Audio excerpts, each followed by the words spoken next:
Chapter 1. Deposing the Empress.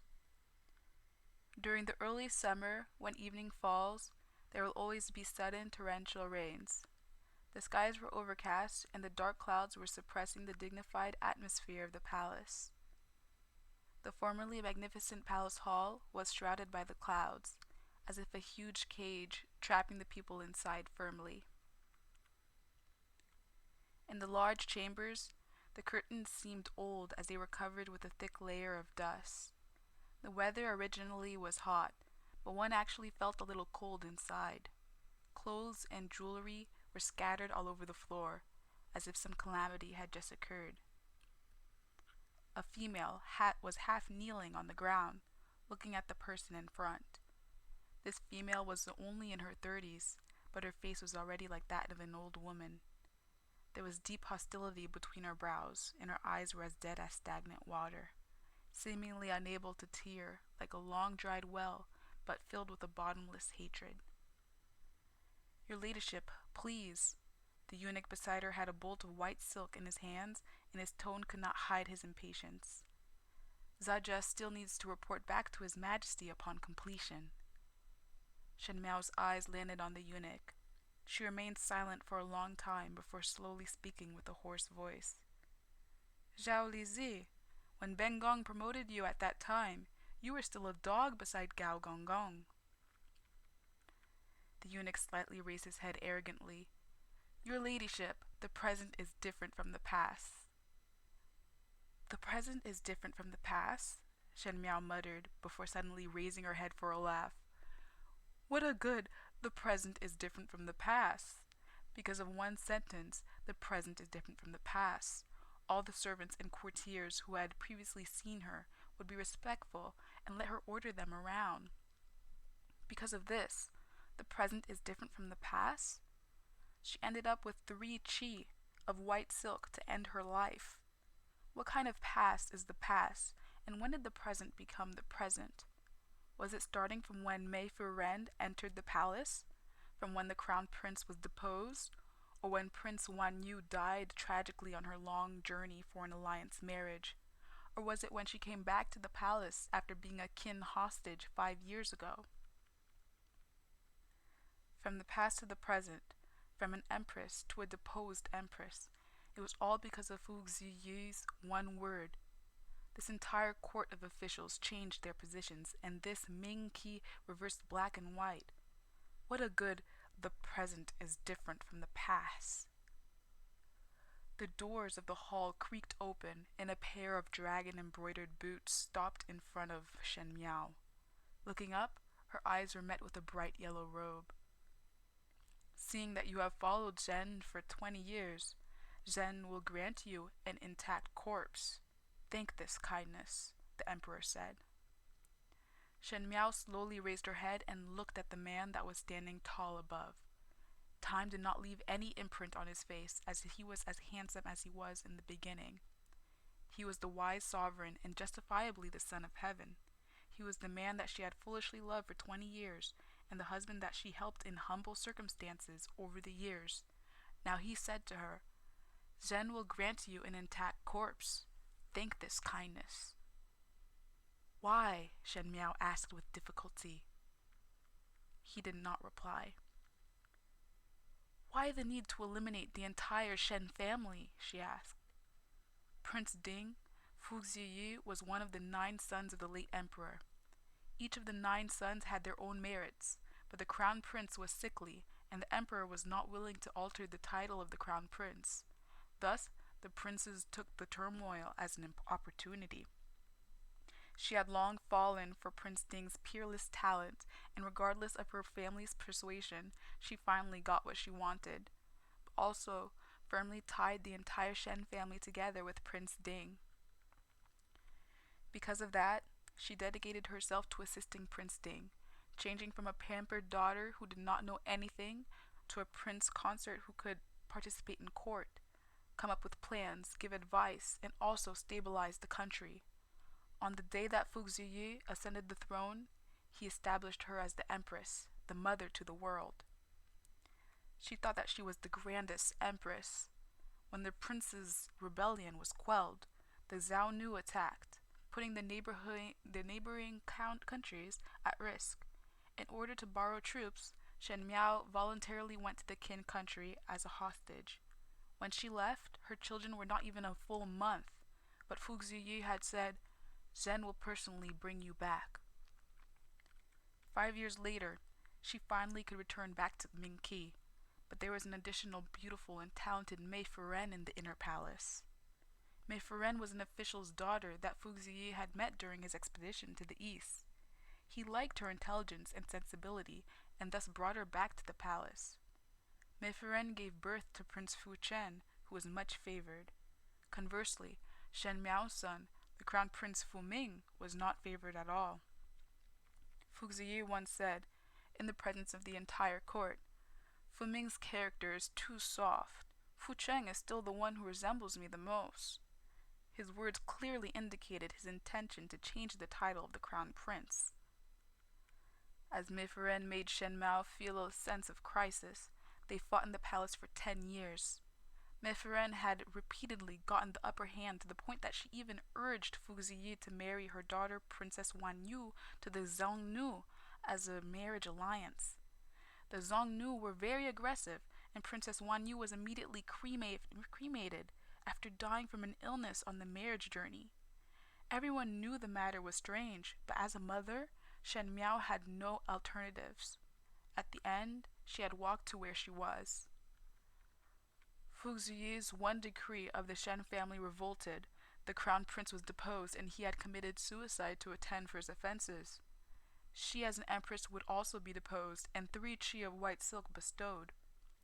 She only wanted to ask one question. Why? Shen Miao reasoned. "Fu Ziyi, do you have no conscience? You and I have been husband and wife for more than 20 years, and I had not done anything to let you down. When you first ascended to the throne, it was my Shen family that helped you. When you went into battle and the Xiongnu came to invade, I was the one to help you write the letter of surrender. When you wanted to draw the high-ranking officials to your side, it was me who got on my knees to beg them to assist. I went to Qin country as a hostage and suffered torture and pain, and how did you reciprocate? When Mei Furen suggested a marriage for Wan Yu, you drafted the imperial decree. Wan Yu was only 16 when she died. The entire court was aware that you favored Fu Cheng while neglecting Fu Ming, and now you exterminate my entire clan. Now that death is near at hand, I'll ask you one question. Why?"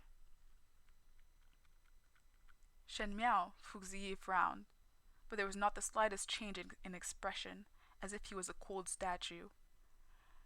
When Imperial Father was around, he had already wanted to deal with several big families. Shen family had accomplishments that could cover the masters, so they could not remain for long. It was Zhen who persuaded Imperial Father. "Zhen, the Shen family survived for 20 years. This is already the biggest bestowment to the Shen family." Already the biggest bestowment to the Shen family? Shen Miao's entire body shook. These days she had cried so much that her tears no longer flowed. She faced Fu Ziyi and said slowly, "Why keep the Shen family? It was not because of your kindness and not because of your bestowment. You only wanted to make use of the Shen family military power to fight with your D brothers. After the cunning hare dies, the hounds are boiled. Now that the country is settled, you destroy the bridge after crossing the river, Fu Ziyi. You are so heartless." "Shen Miao!" Fu Ziyi shouted angrily, as if he was stabbing in his sore spot. He then coldly scoffed. "Make the best of it, then." Finishing speaking, he walked out.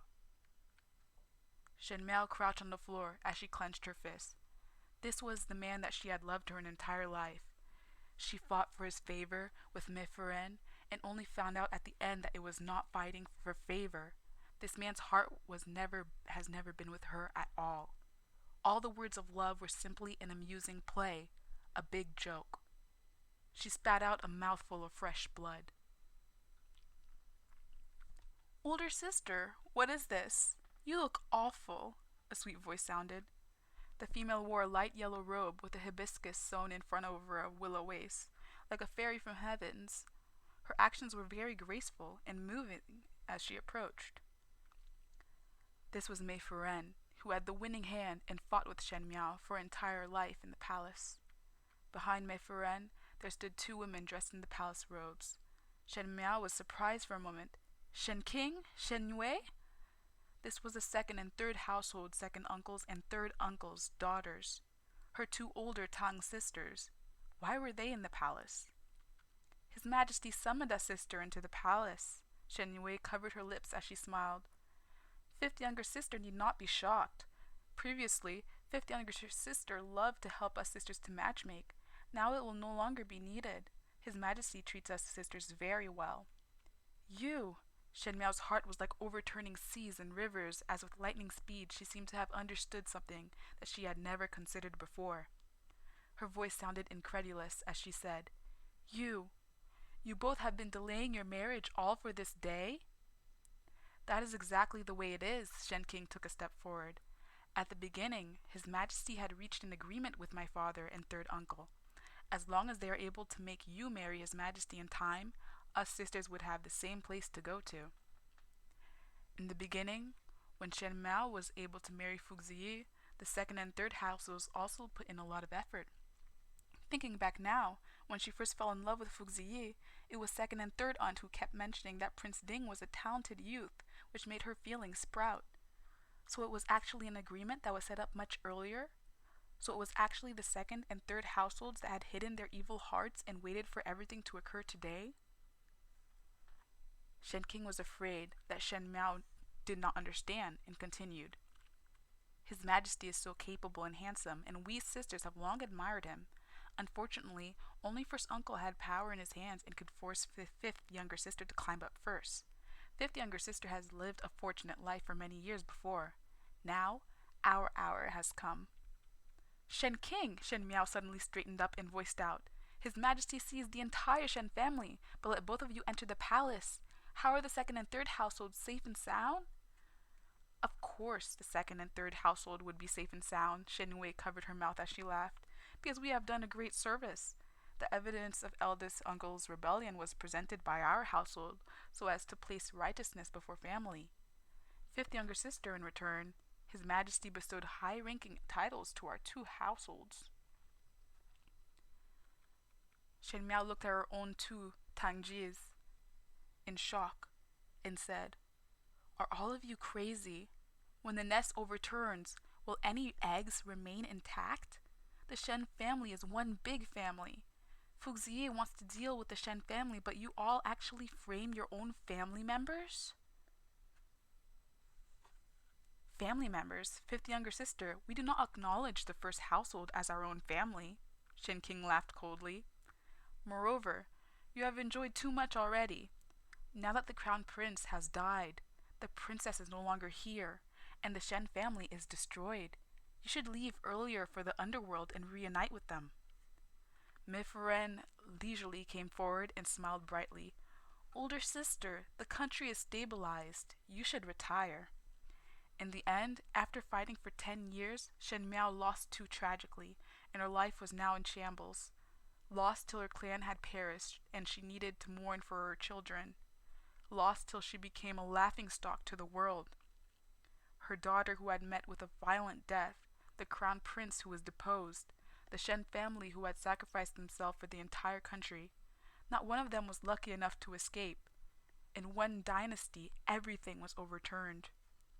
She bitterly stated, Bengong will not die, as after all, one is still a consort. Chen Gengong, start now. Mei Furen gave a look to the eunuch. The plump eunuch immediately took a few steps forward and used one hand to tightly grasp Shen Miao's neck, while he used the other hand to wrap the white silk around it. With a forceful pull, the white silk made a crisp sound against bone as it tore through the flesh. The female struggling on the floor stared up with large eyes, laying a poisonous vow in her heart. Her son, her daughter, her parents, brothers, sisters, servants, everyone in her Shen family was harmed. Fuxiyi, Mei Furen, Shen King, Shen Yue, all the people who harmed her and harmed her loved ones. If there was an afterlife, a debt of blood must be paid in blood. It's the time to mourn, as everything between you and me is dead.